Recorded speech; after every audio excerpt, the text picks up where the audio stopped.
내 기도에 귀를 기울이시며 내 신음을 응답하시네. 나 여기 잠잠하게 주 기다릴 때에 주의 말씀 날 고치시리. 고치소서 주의 길을 걷게 하소서. 고치소서 내게 새 부어주소서. 믿음 없는 내 마음 주께 고백하오니 주의 품에 쉬게 하소서. 고치소서.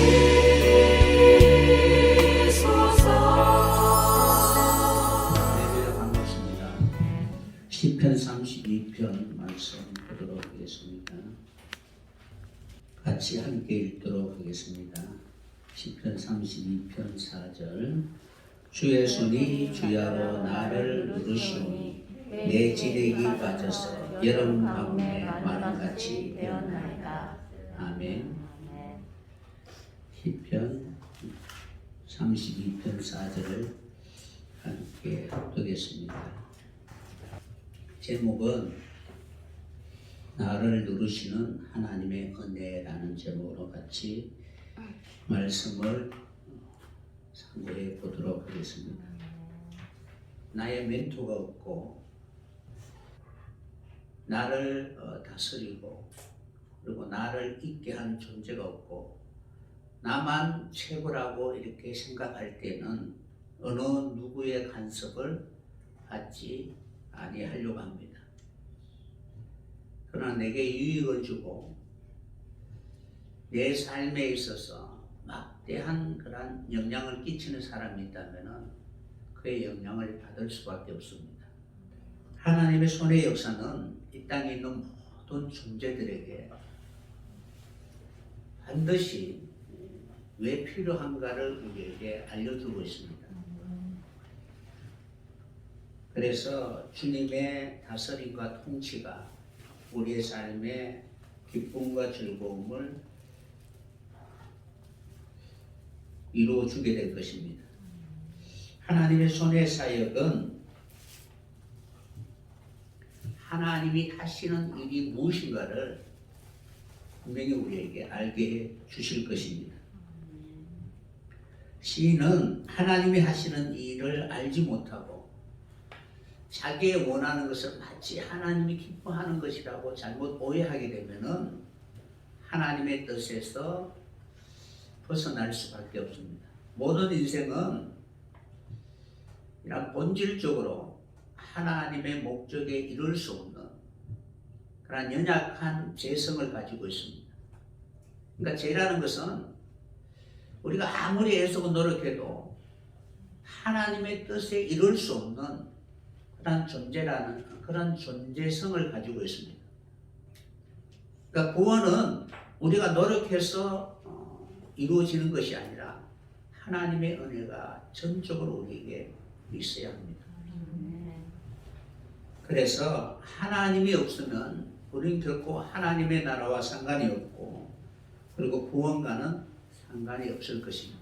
그러므로 우리의 본질을 하나님의 나라 신령하고 영원한 것들을 누리며 살아갈 수 있도록 해 주시기 위하여 하나님의 손이 나타나서 일하시는 것입니다. 내 마음대로 내 힘이나 노력으로 하고자 했던 그 모든 것을 버리게 하시고 오직 하나님의 그 뜻이 이루어질 수 있도록 우리에게 개입하셔서 하나님의 뜻을 이룰 수 있도록 역사하시는 것이 하나님의 손의 역사라는 것입니다. 하나님의 손의 사역은 반드시 하나님의 구속의 계획과 그리고 그 계획을 온전히 이루기까지 우리의 삶에 간섭하시고 그리고 하나님의 그 뜻이 이루어질 수 있도록 끊임없이 하나님만 바라보게 하시는 것입니다. 하나님만 바라보고 의지하면은 결코 부족함이 없잖아요. 그러함에도 불구하고 하나님 외에 다른 것으로 만족하려고 하는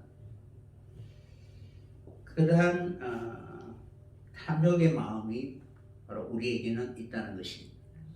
그래서 우리를 연단하시고 훈련의 과정을 통하여 본질상 하나님 아닌 자,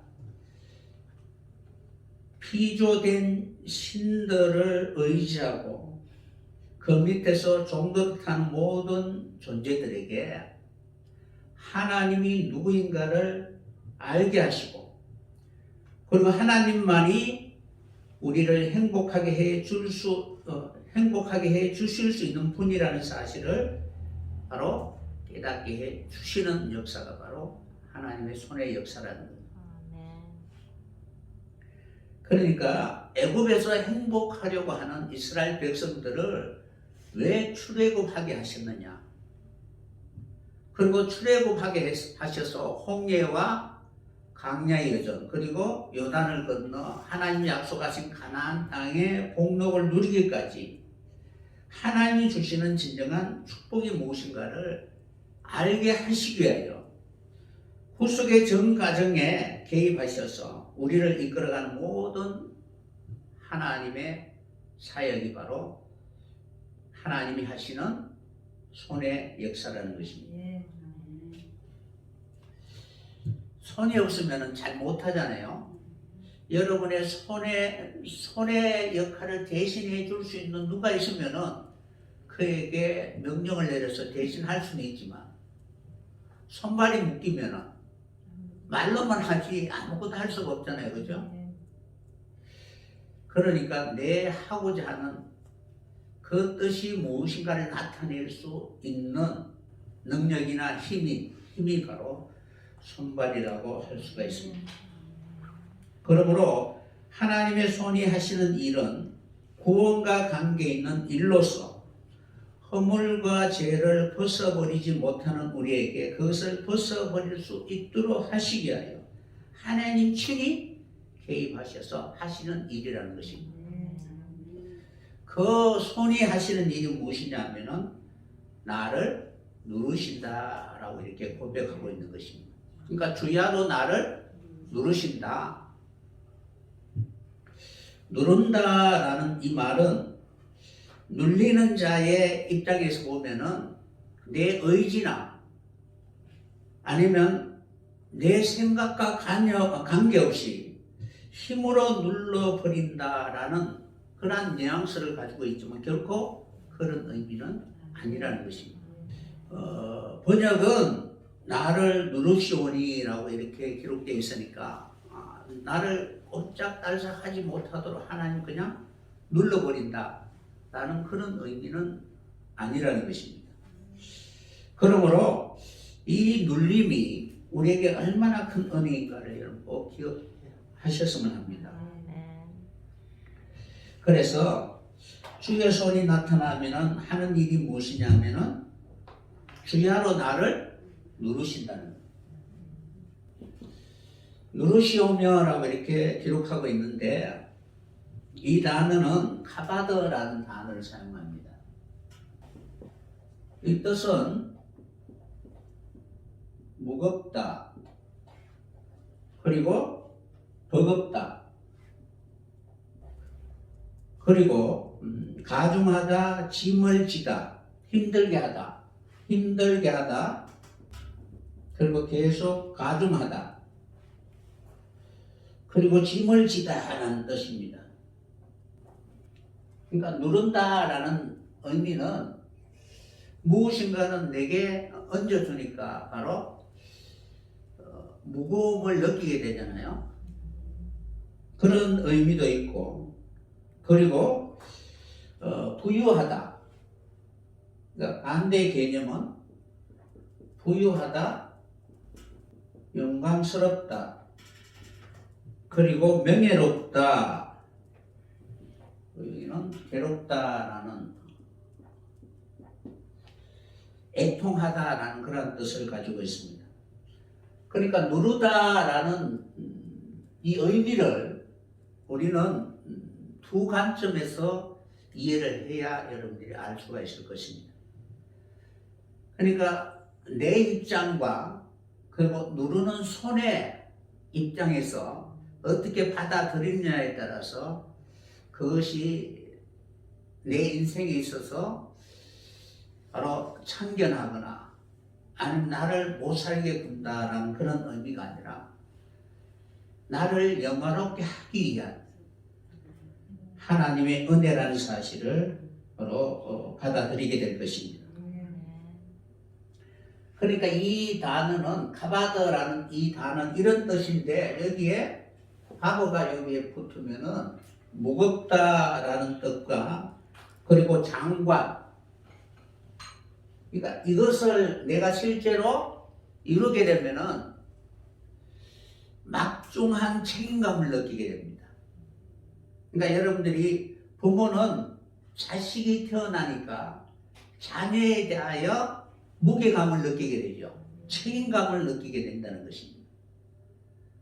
그런데 자녀를 낳기만 낳고 상관하지 않으면 별로 무게를 느끼지 못하잖아요. 그러니까 하나님과 우리의 관계가 하나님의 창조의 목적에 의해서 개입하셔서 나의 모든 삶을 상관하시고 그리고 살펴보고 있다라는 것을 인식하게 되면은 우리의 삶은 분명히 영광스럽게 될 것입니다.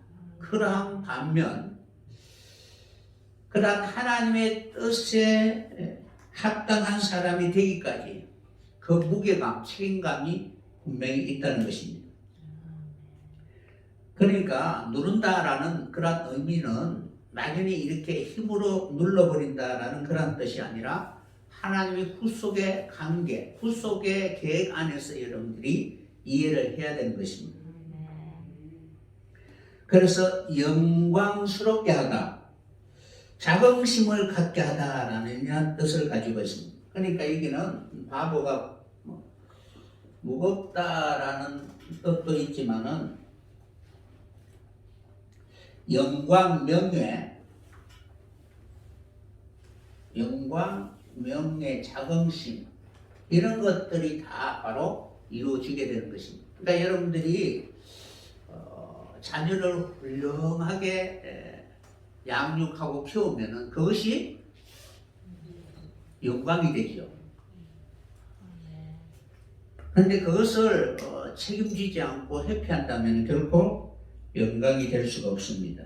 그러니까 그런 의미로서 여러분들이 주님이 나를 누르신다라는 의미가 하나님의 구속의 관점에서 보면은 하나님이 나를 통하여 하나님의 창조의 목적에 함께 동력하게 되면은 그 무거움이 나중에는 영광스러운 모습으로 이루어지게 될 것입니다. 그러니까 하나님의 영광을 이루기 위하여 하나님이 우리 삶에 개입하셔서 세상의 영광이 아니라 하나님의 영광을 위하여 이끌어가게 될 것입니다. 그래서 이 단어, 누른다라는 이 단어, 카보드라는 단어를 성경에는 주로 어디에 사용되었는가를 보면 알 수가 있다는 것입니다. 그러니까 하나님이 지금도 하나님의 손이 나타나셔서 여러분을 누르시기를 원합니다. 이게 뭐냐면은 책임감이라는 거예요. 창세기 13장 1절에 보면은 아브라함이 애굽에서 나올 때에 그때에 그와 그의 아내와 그의 모든 소유와 롯도 함께 바로 나와서 남방으로 가게 됩니다. 그러니까 아브라함이 애굽에서 나올 때에 아브라함과 아내, 가족도 함께 나오고 롯도 나오고 그 다음에 재물도 함께 가지고 나옵니다. 그러니까 아브라함과 함께한 모든 것을 가지고 바로 나올 때 그때 바로 남방으로 올라가게 되는데 그때 아브라함의 모습을 보면은 2절에 보면은 육축과 은금이 풍부했더라. 그러니까 이 아브라함이 애굽에서 나올 때 그때의 모습이 초라하게 쫓겨나는 모습이 아니고 성공해서 나오는 모습이잖아요. 그죠? 그때 이제 아브라함에게 육축과 은금이 풍부하더라라고 이렇게 되어 있습니다. 그러니까 많을 뿐만 아니라 질도 좋다는 거예요. 그러니까 잡다한 거, 쓸데없는 거 많은 것이 아니고 많은데 질도 좋다는 거예요. 그래서 요 부라는 단어가 뭐예요? 이 카바드라는 단어입니다. 카바드, 부. 많을 뿐만 아니라 또한 질도 좋다라는 그런 의미를 가지고 있습니다. 그가 바로 남방에서 발행하여 베델에 이르며 바델과 아이 사이 전에 장막을 쳤던 곳에 이르니 그가 처음으로 단을 쌓은 곳이라. 그가 거기에서 여호와 이름을 불렀더라라고 이렇게 기록되어 있습니다. 그런데 우리가 가지고 있는 것, 적은 것도 귀한 것이 있죠. 그런데 그 귀한 것이 많으면은 많은 영향을 끼칠 수가 있을 거 아니에요. 그죠? 다이아 하나만 있어도 그래도 어느 정도 몇 캐를 가지고 있으면은 남부럽지 않게 자랑할 수가 있는데 그런 것들이 많이 있으면은 풍부하다라고 할 수가 있을 것입니다. 그러니까 그로부터 누구든지 뺏어가도 결코 그의 소유가 사라지지 않는 그런 풍성함과 그리고 존귀함을 가지고 있는 모습이었습니다. 그런데 실제로 이것이 하나님 앞에 나아가는 그 일에 있어서 올바르게 사용하고 많은 사람들에게 하나님 앞에 하나님께 영광을 돌릴 수 있도록 사용해야 되는데 아직 변화받지 않는 그 사람의 입장에서 봤을 때는 자기를 나타내려고 하는 그런 마음들이 있을 것이다 라고 생각할 수가 있습니다. 소유의 많고 적음에 따라서 구원의 질이 달라지는 것은 아니잖아요. 그죠? 그런데 질이 낮은 사람, 그러니까 신앙의 어떤 연륜이나 하나님의 그 관계 속에서 하나님은 어떻게 내 삶에 개입하셔서 구원을 이루어가는가, 그 모든 과정들이 철저히 하나님 내게 베풀어 주신 은혜라고 생각하는 사람에게는 그것 이상 다른 어떤 것보다 비교할 수 없는 소중한 흔적이 그 사람의 삶에는 있을 것입니다. 그러므로 하나님이 아브라함에게 믿음의 조상이 되게 하시기까지 그의 믿음이 아직도 하나님의 관점에서 보면은 의롭다 하기에는 양육과 훈련의 과정을 아직 덜 받았다라고 할 수가 있습니다. 그럴 때는 그가 가지고 있는 모든 풍부가 하나님의 영광을 위하여 쓰여지는 것이 아니라 자기를 드러내며 자기를 나타내려고 하는 그런 생각을 가지고 있을 것입니다. 그러니까 그것이 그 사람에게는 무거움이 된다는 거예요. 그러니까 하나님 앞에 더 가벼운 걸음으로 기쁨과 즐거움으로 가는 것이 아니라 늘 고민하게 된다는 거예요.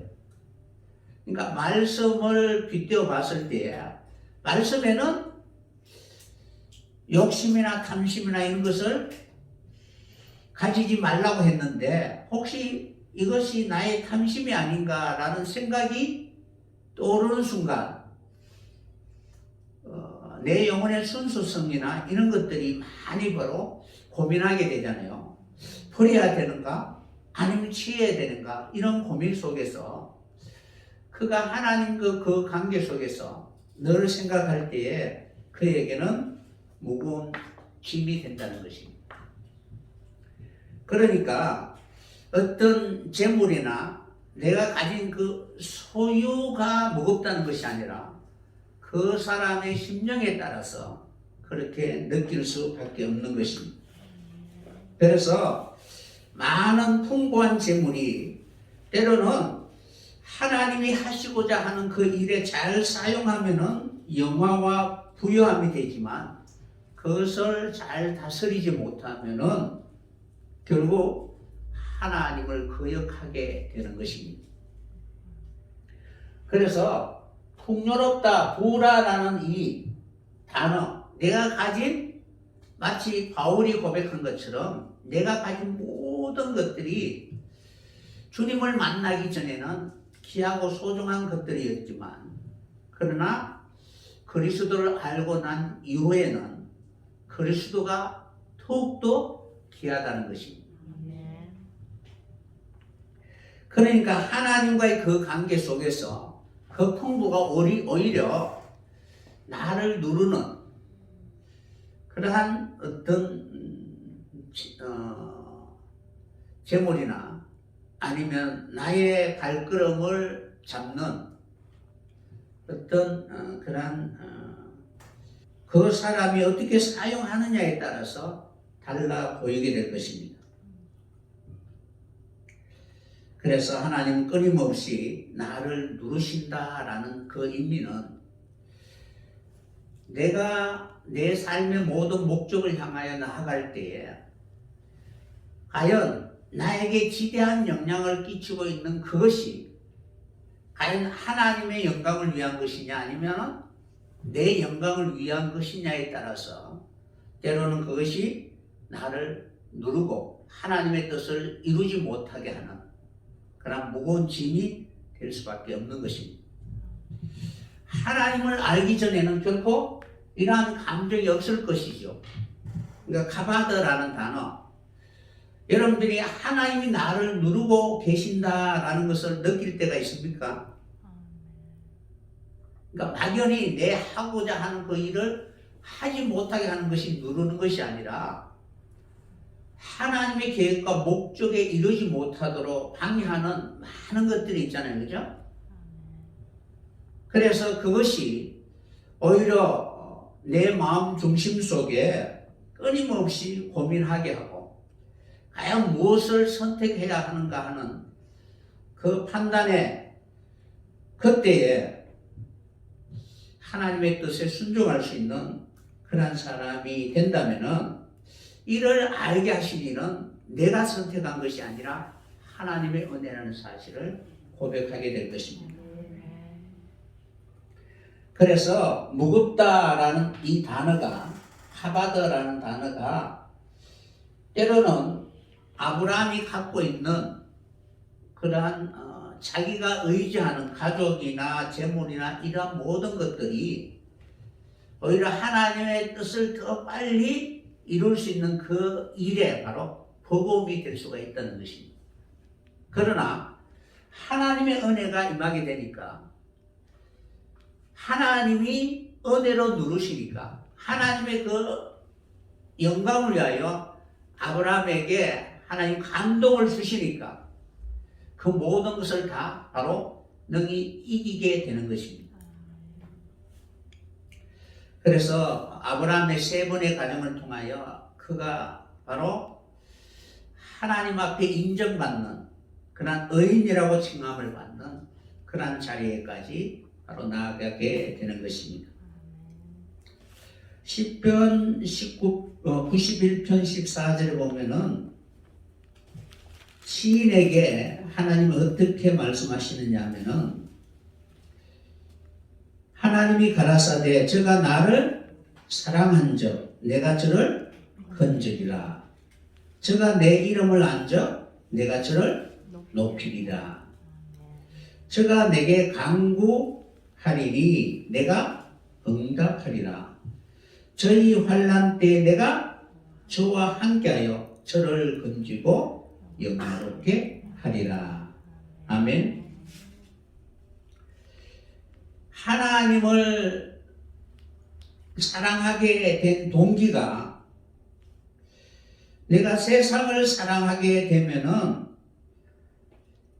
그것이 나로 하여금 어느 순간 위기 때 나를 도울 수 있는 그런 자원이 되지 못한다는 것입니다. 그러니까 세상에 있는 모든 것들은 내가 사망의 위기 때에 나를 도울 수 있는 자원이 될 수가 없습니다.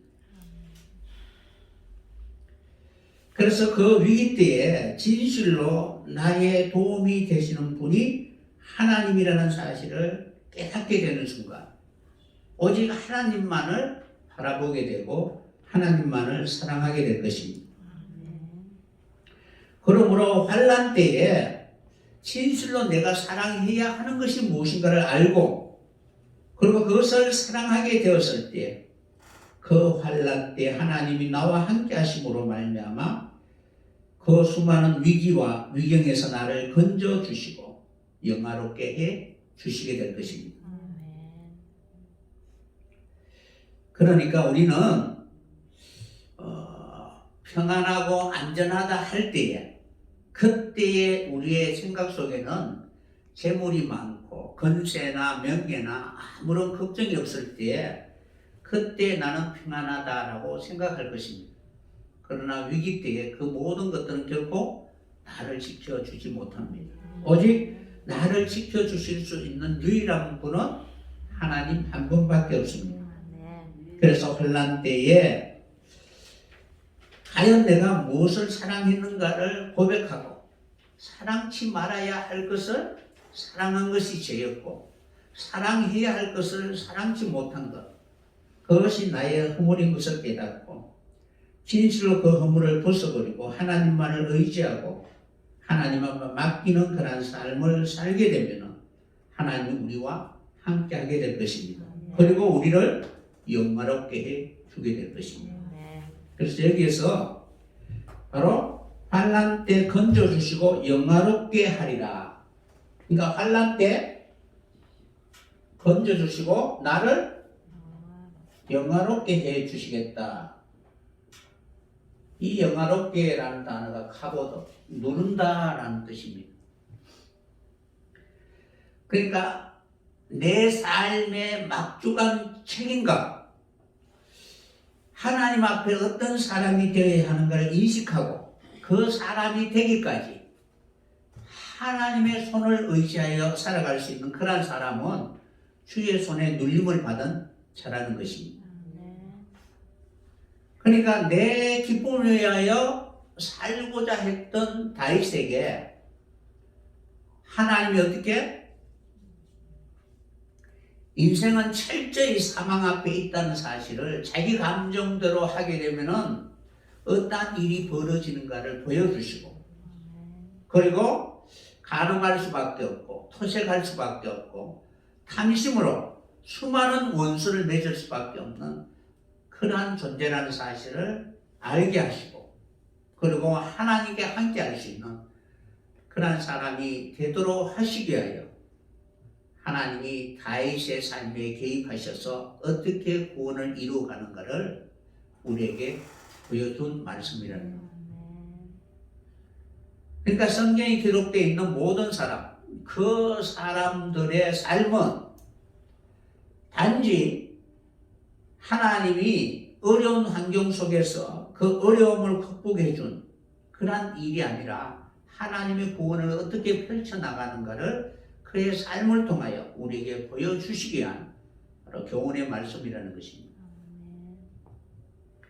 그래서 성경은 구원을 얻기에 합당한 그런 교훈의 말씀이라는 사실을 꼭 기억하시고 성령의 감동을 받으면 어느 누구의 고백이라 할지라도 그 고백은 나의 고백이 되어 나를 하나님이 이렇게 이끌어 가신다라는 사실을 고백할 수 있는 여러분이 되었으면 합니다.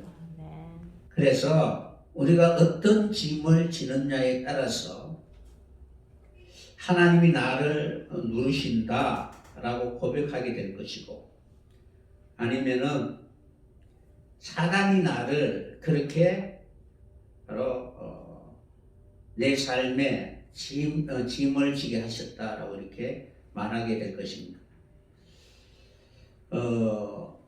열왕기상 12장 9절에 보면은 솔로몬의 아들 여로보암이 왕이 될 때에 백성들이 어떻게 이야기하고 있느냐 하면은 솔로몬은 백성들에게 무거운 멍에를 지우게 하였다라고 이렇게 생각하고 있습니다. 그러니까 솔로몬은 지혜로 잘 다스렸잖아요, 그죠? 그런데 백성들이 인식하기에는 그것이 무거운 짐이라고 생각하고 있었습니다. 정말 하나님의 백성으로서 어떻게 살아야 하는가를 말씀을 통하여 또 그 삶을 통하여 우리에게 보여준다면은 그것을 본 백성들과 자녀는 기쁨과 즐거움으로 받아들인 것이 아니라 오히려 책임감이나 무거움을 느끼게 되면은 뒤로 물러나기가 쉽습니다.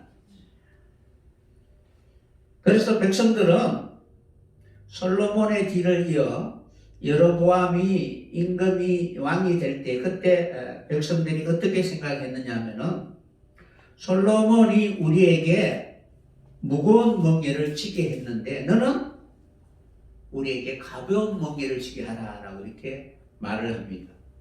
열왕기상 12장 9절에 가로되 너희는 어떻게 교대하여 이 백성에게 대답하게 하겠느냐. 그러니까 백성들을 어떻게 통치하고 다스리겠느냐. 그러니까 솔로몬은 이렇게 다스림으로 말미암아 백성들에게 무거운 멍에가 되었는데 너는 어떻게 바로 대답하겠느냐. 그때 이제 12장 10절에 보면은 함께 자라난 소녀들이 왕께 고하여 가로되, 그러니까 여로보암과 함께 자랐던 소녀들이 왕에게 고하기를, 이 백성들이 왕께 고하기를 왕의 부친이 우리의 멍에를 무겁게 하였으나 왕은 우리를 위하여 가볍게 하라 하였은저. 왕은 대답하기를 나의 새끼손가락이 내 부친의 허리보다 굵으니라고 이렇게 이야기합니다. 여기서 솔로몬이 백성들의 멍에를 무겁게 하였다라고 기록되어 있잖아요. 그러니까 무겁게 하였다라는 이 단어가 바로 누른다라는 거예요. 그러니까 하나님의 영광의 자리에 설 수 있도록 백성들을 잘 가르치고 훈련했는 것이 그들에게는 무겁게 느껴진다는 것입니다. 여러분들도 신앙생활 할 때에 때로는 하나님의 말씀에 대하여 굉장히 무거운 책임감을 느낄 때 있잖아요. 그래서 벗어버리려고 하는, 그러나 벗어버리면 하나님의 영광에 이르지 못하잖아요, 그죠? 그것이 나를 누른다 할지라도 나중에는 그것이 하나님 앞에 영광이 되게 될 것입니다. 그러니까 백성들에게 짐을 무겁게 하였다라는 이 카보도, 그러니까 솔로몬의 손이, 통치가, 권세가 백성들에게 바로 무거움이 되었는데 그 삶의 무게나 신앙의 무게가 하나님 나라의 영광으로 나타나게 될 것입니다. 그러니까 하나님의 손이 나타나면은 그 손의 역사로 인하여 우리는 무거움을 느끼게 됩니다. 그러나 그것이 하나님 앞에는 영광스럽게 되는 것입니다. 그러니까 다윗은 자기의 영광을 위하여 살아가고자 하니까 하나님의 손이 나타나셔서 바로 눌러버리시는 것입니다. 허물과 죄로 인하여 영광 받으려고 했던 그 모든 것에 대하여 거리감을 두게 될 것입니다. 그러니까 그것이 그 사람을 오랜 세월 동안 올가매는 그런 가시와 같은 것이었는데 하나님은 그 인생에게 은혜를 베풀어 주시고 그리고 주의 손으로 인하여 하나님의 영광에 이를 수 있도록 역사하시고 개입하는 모든 가정들이 그 당시에는 힘들고 오는 바로 십자가를 진 짐과 같이 고통이었으나 나중에 영광과 비교하면은 결코 무거운 것이 아니라는 것입니다. 그래서 주의 손이 임하게 되면은 이러한 허물과 죄를 가진 인생 속에는 무거운 그런 짓눌림과 같이 느껴지지만 그러나 인내하며 견디며 나아가는 그런 사람들에게는 바로 하나님의 영광으로 나타나게 되는 것입니다. 그러니까 우리를 영화롭게 하시가요 하나님의 손이 나를 누르시는 것입니다. 욥기서 33장 4절에 보면이 욥이 세 친구와의 변론 속에서 어떤 대답을 하느냐 하면은 너나 나나 다 일반이다. 하나님이 나를 지었었고 전능자의 기운이 나를 살리셨다. 이렇게 나를 지으시고 나를 살리신 분은 하나님이시고 너는 나를 창조하지도 않았고 내가 어려울 때에 나를 살려줄 수 있는 그런 창조주가 아니라는 것입니다. 그러니까 아무리 변론해봐도 너는 하나님이 아니라는 거예요. 그래서 네가 할 수 있거든 일어서서 내게 대답하고 내 앞에 진술해봐라. 네가 나를 지었느냐? 네가 나를 살렸느냐? 하나님이 창조하시고 하나님이 지으신 똑같은 피조물이 아니냐라고 이렇게 말하고 있습니다. 그래서 33장 6절에 보면은 나와 내가 하나님 앞에 일반이니 나도 흙으로 지음을 입은즉 너도 흙으로 지음을 받고 나도 흙으로 지음을 입었은즉 내 위엄으로 그러니까 내가 갖고 있는 권세나 부나 그 어떤 것으로도 너를 두렵게 하지 못하고 너도 마찬가지라는 거예요. 내가 가지고 있는 권세로 너를 누르지 못한다.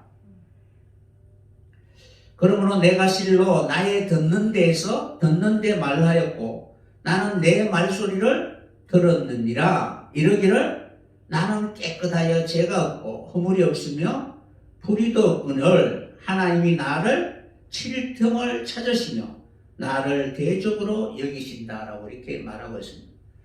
그러니까 내 인생에 일어난 모든 일들이 네가 이렇고 저렇고 해봐도 너는 어떤 말이든 내게 영향을 끼치지 못하고 하나님이 내게 영향을 끼친다라고 이렇게 고백하고 있습니다.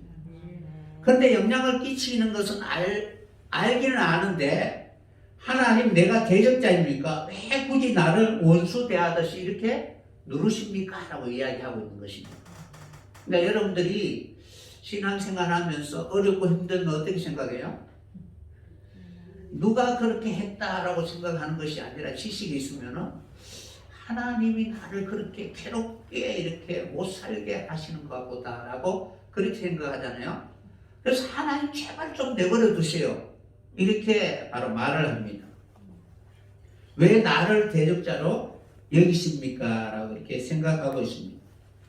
그런데 내 입장에서는 그렇지만 하나님 입장에서는 나를 누르시는 것이 뭐예요?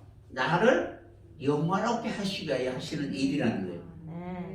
그러니까 사람이 가지고 있는 권세로는 누르지 못하지만 그러니까 내 권세나 내 힘을 가지고 다른 사람을 누를 수는 없잖아요. 그죠? 그러니까 내 인생에 내 삶에 어떤 일이 벌어지면은 그 원인이 다른 사람에게 있는 것이 결코 아니라고 인식해야 되는 것입니다. 그래서 권세로 나를 누르다라고 할 때, 그러니까 누를 수가 없는데 누르잖아요, 그죠? 그것이 바로 카바드라는 뜻이에요. 그러니까 욥이 지금 나를 누르고 있는 것은 너도 아니고 나도 아니다. 하나님 나를 누르고 있다라고 이렇게 이야기하고 있는 것입니다.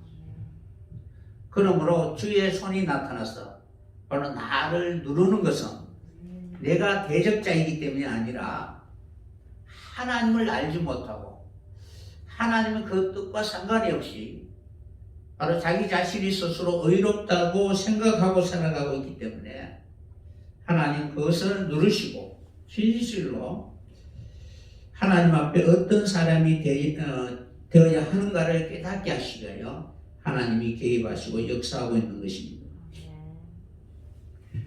그래서 여기서 42장에 가면 비로소 욥이 회개하게 되잖아. 하나님이 하시는 일이 다 옳은 일이라는 거예요.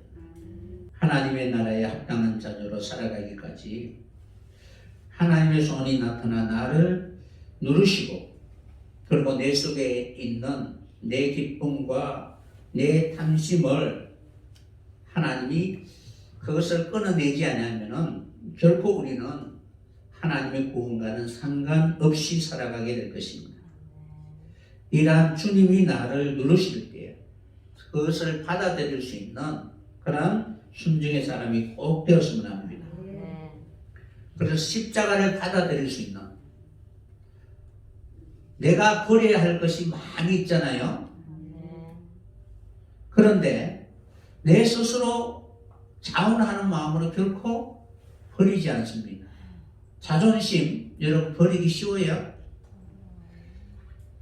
이 모든 것을 버릴 수 있도록 해 주시기 위하여 우리로 하여금 십자가 앞에 나아가게 하시는 것입니다.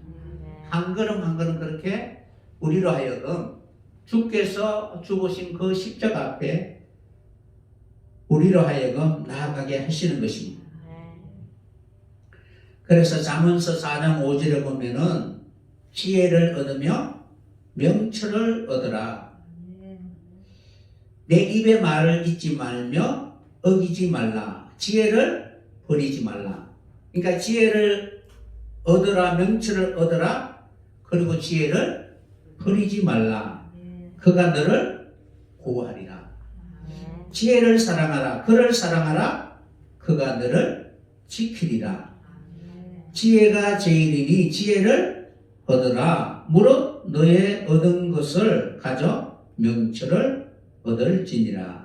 그를 높이라. 지혜를 높이라. 그리하면 그가 너를 높이 들리라. 만일 그를 품으면 그가 너를 영화롭게 하리라. 아멘. 그러니까 지혜를 품으시기를 바랍니다. 그러면은 그 지혜가 우리를 영화롭게 할 것입니다.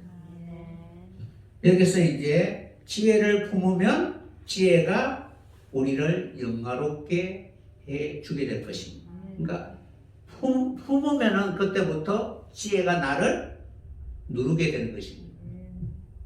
그러면은 이 누르심으로 인하여 마지막 영화롭게 되는 것입니다. 그러니까 여기에서 영화롭다.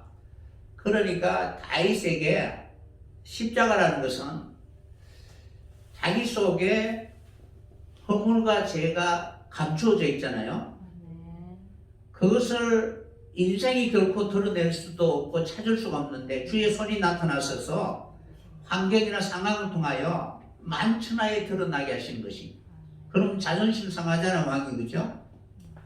지금까지 나라는 존재의 자존심, 자긍심 이런 것들이 있는데 한순간 어떤 사람이 발갛게 벗겨서 드러내면은 어떤 생각이 들어요?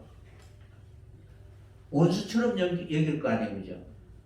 그런데 그러한 모든 것들이 다윗 속에 숨은 허물이기 때문에 어느 누구도 드러낼 수도 없고 감춘 것을 찾을 수 없는데 하나님의 손이 나타나셔서 그것을 다 드러내게 하신 것입니다. 그러니까 바로 다윗은 하나님 앞에 무릎 꿇고 회개하기 시작합니다. 단지 그 허물 수치심이 드러나서 회개한 것이 아니라 하나님 없이 얼마든지 행복하려고 했던 그 자신에 대하여 바로 회개하게 되는 것입니다. 그러고 난 뒤에 바로 하나님이 내 인생에 개입하셔서 나를 목양하고 이끌어가기를 간절히 바로 간구하게 되는 것입니다. 그러므로 주님 앞에 정죄를 당치 않기를 원했고, 그리고 자기를 오랜 세월 동안 의롭다라고 여기며 생각했던 허물과 죄가 깨끗이 바로 씻어지기를 간절히 원했던 것입니다. 그러니까 바로 그러한 마음, 하나님 앞에 맡기는 삶을 살게 되니까 주의 손이 나타나셔서 바로 누르시기 시작한 것입니다. 십자가를 통하여 그를 진실로 하나님이 바라고 원하는 새로운 사람이 될 수 있도록 그를 이끌어가게 되는 것입니다. 그러면은 그러한 삶을 살게 되면은 영화롭게 되게 될 것입니다. 그러니까 그 하나님의 손이 떠나게 되면은 결코 우리는 내 속에 있는 허물과 죄가 깨끗하게 씻음을 받을 수가 없습니다. 그러니까 감춰져 있는 그러한 병은 수술되기 위해서 바로 수술을 하고 속에 있는 것을 드러내야 그것을 바로 치료할 수가 있잖아요.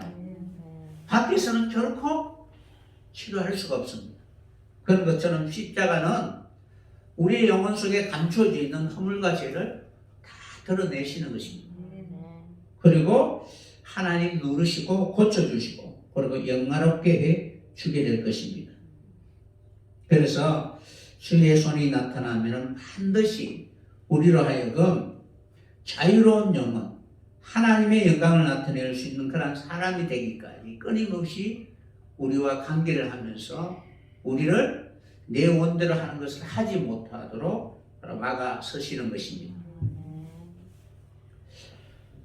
때문에 막연히 하나님이 끝도 없이 우리를 누르시는 것이 아니라 바로 때가 있다는 거예요. 하박국 2장 6절에 보면은 한번 보세요. 하박국 2장 1절에 보면은 내가 내 파수하는 곳에 서며 성루에 서리라. 그가 내게 무엇이라 말씀하시는지 기다리고 바라보며 나의 질문에 대하여 어떻게 대답하시는지 보리라 하였더니, 그러니까 하박국 선지자가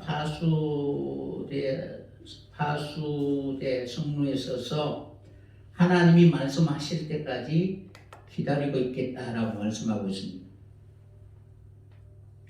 그리고 2절에 보면은 여호와께서 내게 대답하여 이르시되 너는 이 묵시를 기록하여 판에 명백히 새기되 달려가면서 읽을 수 있게 하라. 이 묵시는 정한 때가 있나니 종말이 속히 이르겠고 결코 거짓되지 아니하리라. 비록 더딜지라도 기다리라. 지체되지 않고 반드시 응하리라 라고 이렇게 말씀하셨습니다. 6절 보세요. 그 무리가 다 속담으로 그를 평론하며 조롱하는 시로 그를 풍자하지 않겠느냐. 곧 이러기를 과 있을진저 자기 소유 아닌 것을 모으는 자여 언제까지 이러겠느냐. 볼모 잡은 것으로 무겁게 짐진 자여 너를 억누를 자들이 갑자기 일어나지 않겠느냐. 너를 괴롭힐 자들이 깨어나지 않겠느냐. 내가 그들에게 노력을 당하지 않겠느냐. 그러니까 하나님의 말씀을 듣지 않고 교만한 마음으로 정직하지 못한 그런 삶을 사는 백성들에게 4절에 보면은 교만하고 정직하지 못한 그런 백성들은 끊임없이 술을 즐기고 거짓되고 교만하여 소울처럼 욕심을 넓히고 사망이 분명히 있음에도 불구하고 사망과 상관이 없는 자처럼 그렇게 살아가고 있고 하나님의 말씀하신 모든 말씀을 속담으로 여기고 응하지 아니하리라고 이렇게 했는데, 그런데 하박국 선지자를 통해서 하나님 결코 그냥 기다리시는 것이 아니라 때가 있다라고 말씀하고 계십니다. 그러므로 진정으로 우리가 가져야 할 것, 하나님으로부터 주시는 신령한 것으로 살아야 함에 불구하고 하나님과 관계없이 살아가는 모든 자들에게 하나님 반드시 그 모든 소유를 다 바로 빼앗아버릴 것을 말씀하고 있는 것입니다. 그러니까 진짜 자기 소유 아닌 것을 모으는 자여 언제까지 바로 속담으로 여기겠느냐. 하나님의 말씀을 농담으로 여기고 있다는 것입니다. 그러니까 언제까지 하나님 그렇게 하시겠느냐. 여기에서 바로 언제까지라는 이 단어가 하보더라는 뜻이에요. 그러니까 누르는데 하나님이 보고 계시는데 그냥 보고 계시는 것이 아니라 하나님의 기한이 있다는 것입니다.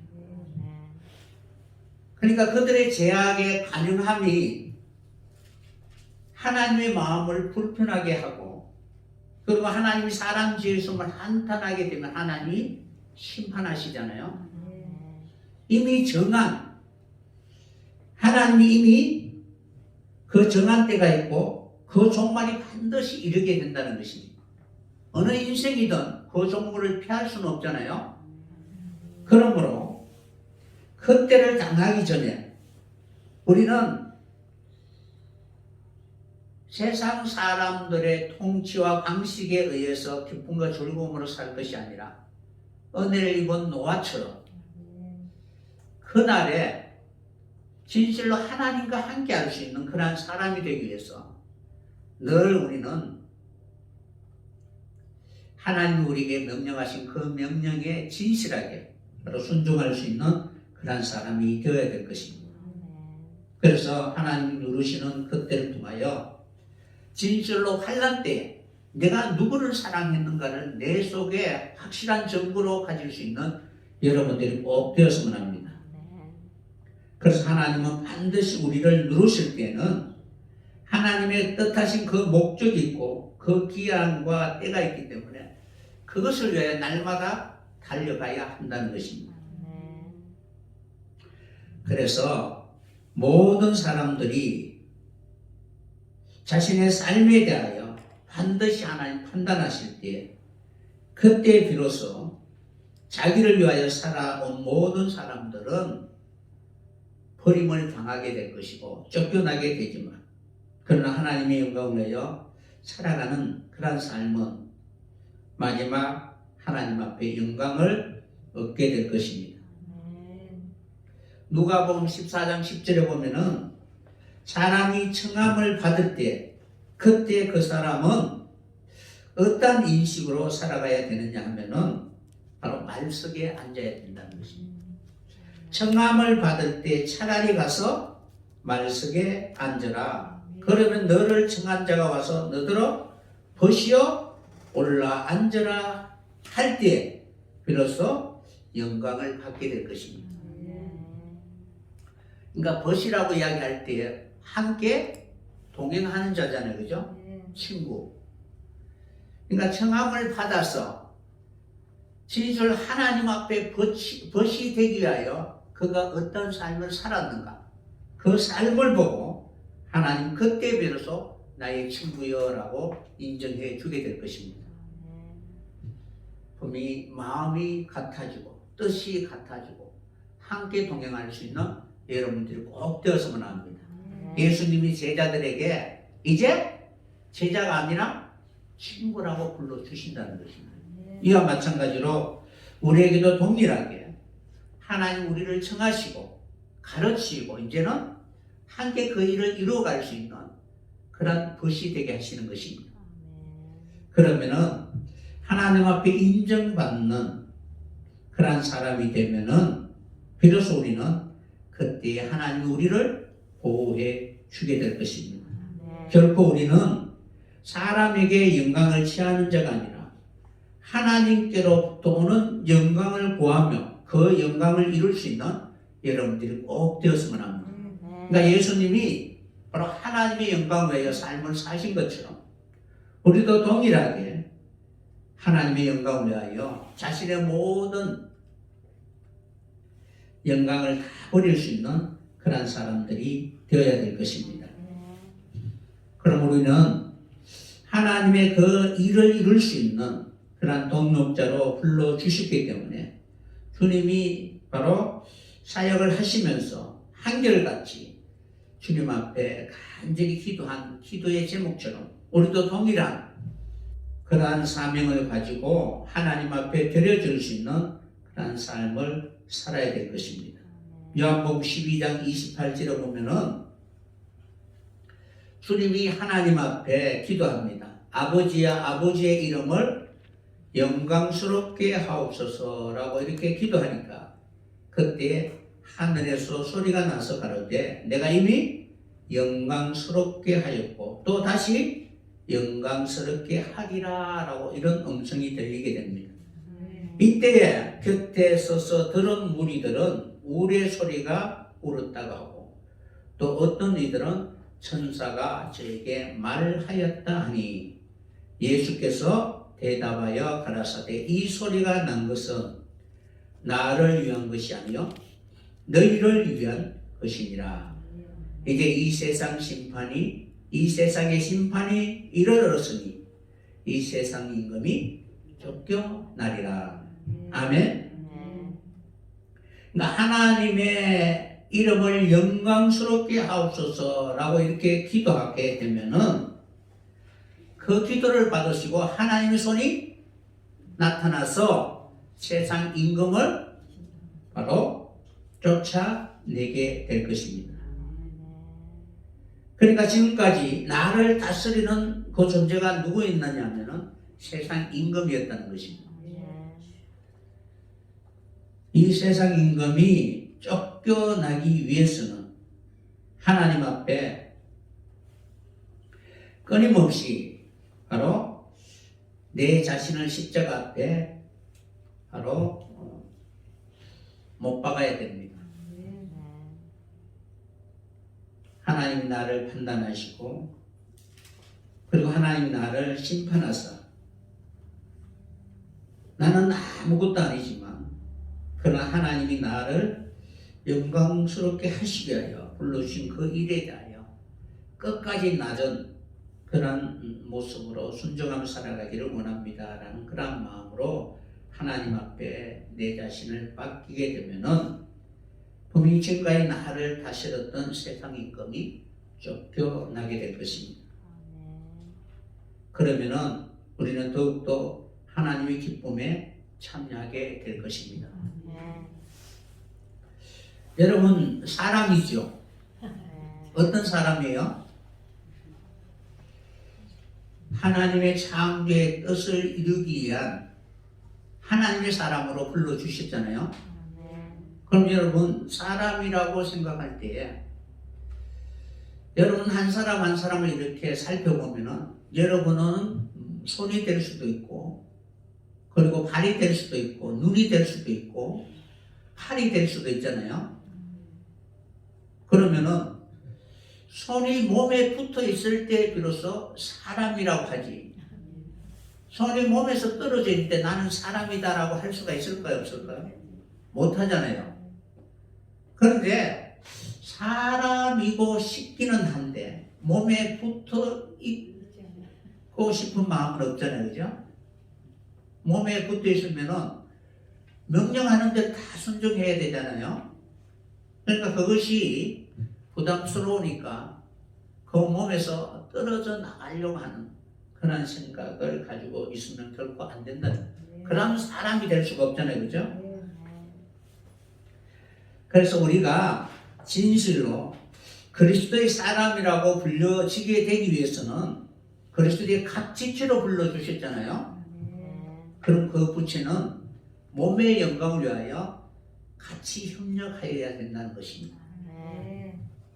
고린도전서 12장 24절에 보면은 우리의 아름다운 지체는 요구할 것이 없으니 오직 하나님이 몸을 고르게 하여 부족한 지체에게 존귀를 더하사 몸 가운데 분쟁이 없고 오직 여러 지체가 서로 같이하여 돌아보게 하셨으니 만일 한 지체가 고통을 받으면 모든 지체가 함께 고통을 받고 한 지체가 영광을 얻으면 모든 지체도 함께 즐거워하나니 다 같이 너희는 그리스도의 몸이요 지체의 각 부분이라.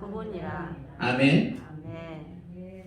그러니까 몸에 붙어 있어야만이 그리스도의 몸이잖아요. 지체로 하나님 불러주셨지만 그러나 지체가 각각 자기만 자랑하는 그런 부분이 아니라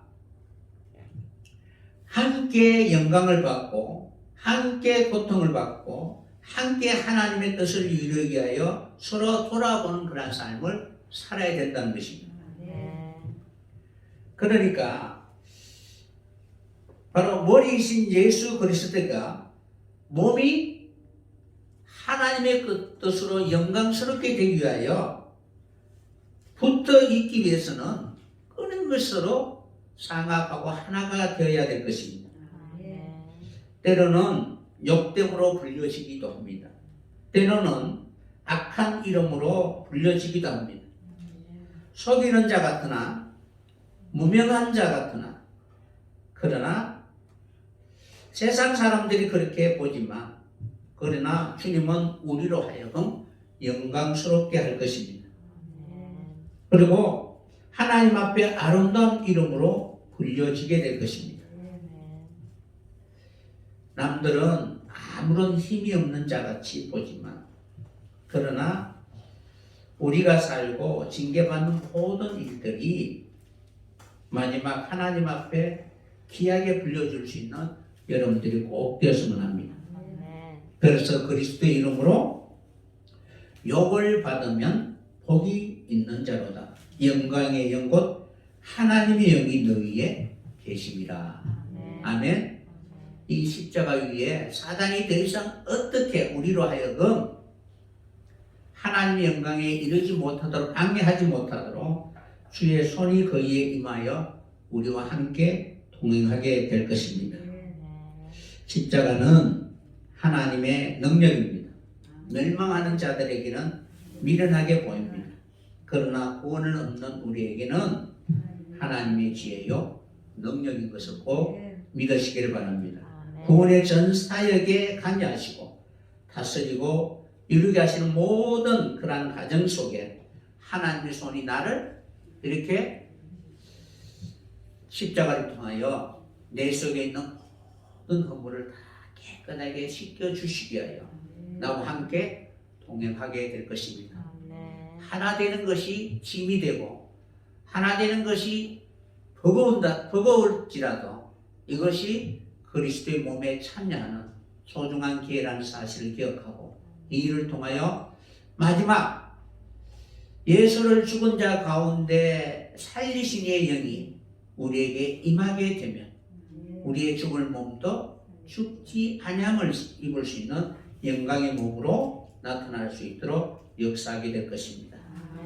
이러한 정가정에 바로 하나님의 손이 나타나서 우리를 누르시는 모든 과정이 카보드라는 사실입니다.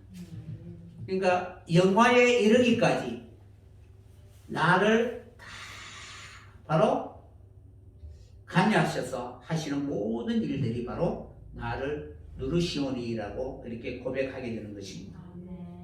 그래서 이러한 모든 과정을 통하여 마지막 하나님의 나라의 영광으로 나타날 수 있는 여러분 되시기를 예수님의 이름으로 간절히 축원합니다.